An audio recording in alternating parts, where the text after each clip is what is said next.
Съюза по хранителна промишленост прие с голяма гордост предизвикателството и предложението на ръководството на Била България да станем обучаваща организация на служителите на Била във връзка с обучението им за професия хлебар-сладкар и специално с производство на хляб и хлебни изделия.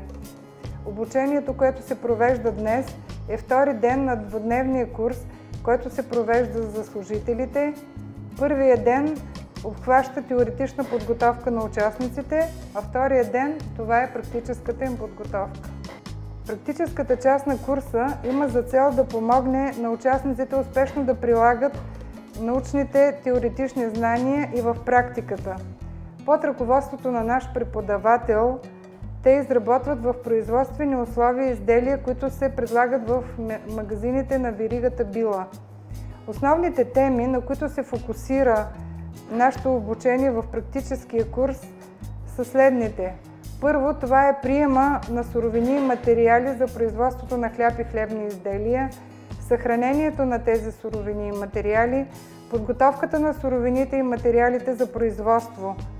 Това е пресяване, темпериране, дозиране и други операции. След това следващата операция, това е месенето на продукта, деленето, формирането, ферментацията на продукта и подготовката за изпичане. Следват финалните процеси, печене и пакетиране и представяне на готовата продукция в магазините на Била България. Накрая на изработка на изделието се прави една органолептична оценка на продукта по определена схема, за да се определят неговите крайни характеристики, след като е изработен.